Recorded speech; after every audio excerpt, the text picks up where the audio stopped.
Et je vous propose maintenant de parler sport.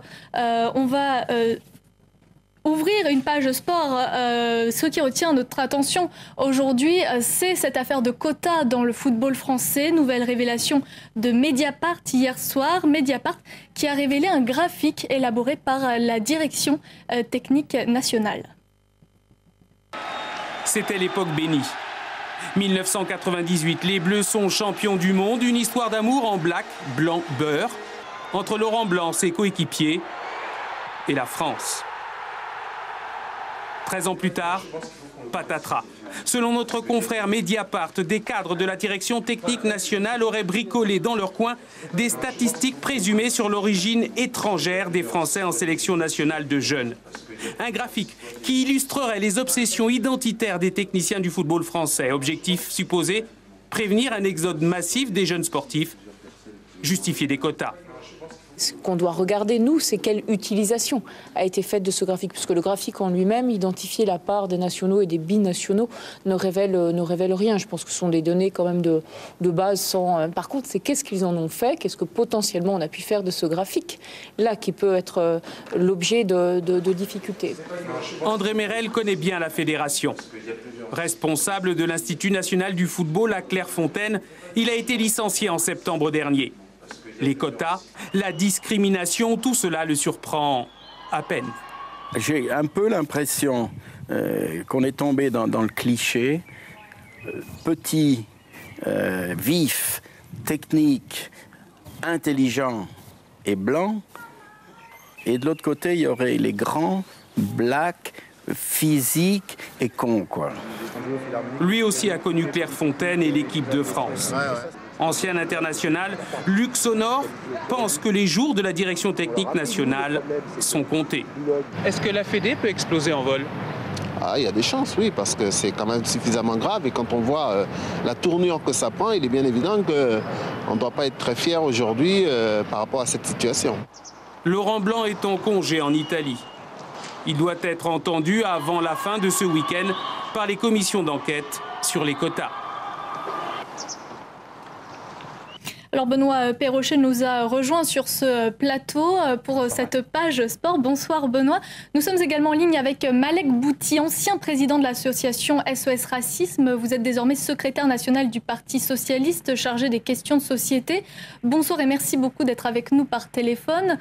Alors selon vous, est-ce qu'il faut parler de scandale à l'heure actuelle ou de simple maladresse de la part de la Fédération française de football et du sélectionneur Laurent Blanc ? Je pense qu'on a affaire à deux phénomènes, si vous voulez. Pour parler un peu vulgairement, excusez-moi, il y a beaucoup de conneries qui ont été racontées autour de réunions, autour des identités des joueurs, de leur physique, mais la réalité, c'est que c'était, je crois, quelques personnes qui ont évoqué ce débat-là, puisque le vrai débat pour l'équipe de France, c'est pas une question de race, contrairement à ce qui est dit, c'est la question des binationaux et comment un certain nombre de jeunes qui passent dans les jeunes sélections, finalement, ne vont pas en équipe de France et vont ailleurs. Mais derrière ça, il y a un autre épisode qui est l'exploitation goutte à goutte de cette affaire où on voit que l'objectif, c'est de viser Laurent Blanc et derrière Laurent Blanc, de prendre le pouvoir dans la Fédération française de football. Donc moi, je trouve que il n'y a pas de vrai scandale du racisme, mais que le racisme est utilisé pour déstabiliser aujourd'hui la Fédération et Laurent Blanc. Malek Bouti, est-ce que vous comprenez que la Fédération, la direction technique nationale aborde ce problème des binationaux, ce problème entre guillemets évidemment? Alors ça dépend, si elle l'aborde sur le terrain d'explication physique et raciale, non seulement elle se met hors la loi, je le rappelle, il est totalement interdit d'avoir ce genre de pratique en France, mais en plus c'est d'une bêtise infinie. On se demanderait même ce qui leur passe par la tête.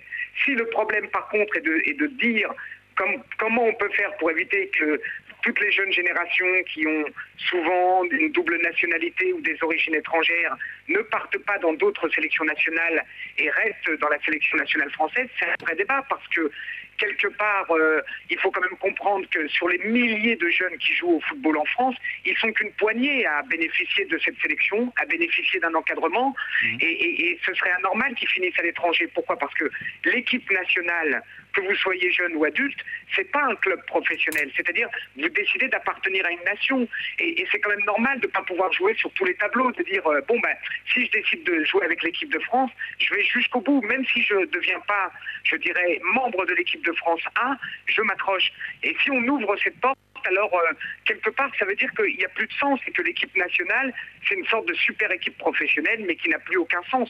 Et on voit bien que c'est valable pour la France, mais je le dis, c'est valable aussi par exemple pour un certain nombre de pays, entre autres de pays africains, où les joueurs de ces pays-là ne sont plus sélectionnés parce qu'on ne sélectionne que dans les clubs européens. Donc il faut peut-être rétablir des règles. Malek Bouti, dernière question, est-ce que cette fédération encore une fois, ne fait pas preuve ou ne fait pas la preuve de son amateurisme, notamment en termes de communication. On a tous en mémoire, évidemment, le cauchemar de Naïsna, la succession de Laurent Blanc, qui avait posé beaucoup de problèmes. Fernand Duchossois, le président, d'abord par intérim de la fédération, devenu président titulaire de cette fédération, déclarait « Moi, j'ai eu connaissance de cette cassette transmise au site Mediapart. J'en ai eu connaissance seulement au moment où le site Internet a révélé cette affaire-là. Est-ce qu'il ne faut pas en finir justement avec l'amateurisme de cette fédération ?» Alors écoutez, si on dit que la fédération aujourd'hui est amateur et en plein trouble, évidemment, depuis la Coupe du Monde, tout le monde le sent, il y a une non-maîtrise de la communication et dans le monde moderne où vous avez des véritables organisations qui s'occupent de communiquer, on voit comment le président de la Fédération française et ses instances sont débordées. Maintenant, le grand danger, c'est quoi? C'est que si on laisse les professionnels faire main basse sur la fédération, ça veut dire qu'il n'y a plus aucune valeur, il n'y a plus que la loi de l'argent.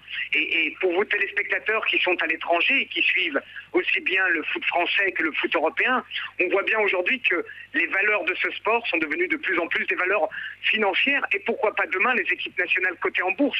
Alors il ne faut pas passer d'un défaut à l'autre. Oui, il faut un peu, je dirais, améliorer le fonctionnement de la fédération française, plus de transparence, amener de nouvelles générations et des gens peut-être plus compétents. Mais si vous laissez la fédération française aux mains des professionnels, il faut s'attendre un jour à ce que tout ça n'ait plus aucune valeur et que les citoyens réagissent très mal. Je dirais les citoyens dans le monde entier, s'ils aiment quelque chose dans le football, c'est que quelque part, il y a aussi, on transporte la culture de le pays. Il n'y a qu'à voir la dernière Coupe du Monde, son succès dans beaucoup de pays, et en particulier pour les petits pays. Donc je pense que entre passer de l'amateurisme qui fait n'importe quoi au professionnalisme qui va financer, simplement jouer de l'argent, on doit trouver une juste moyenne, c'est-à-dire prendre le temps d'une réforme profonde de la fédération sans la laisser au croc des professionnels de l'argent qui utilisent le football simplement comme un vecteur, comme un autre, comme si c'était une usine de boîtes de conserve. Malek Bouti, secrétaire national du Parti socialiste, merci beaucoup d'être intervenu sur notre antenne. Merci à vous, Benoît Perrochet. On vous retrouve dans une demi-heure.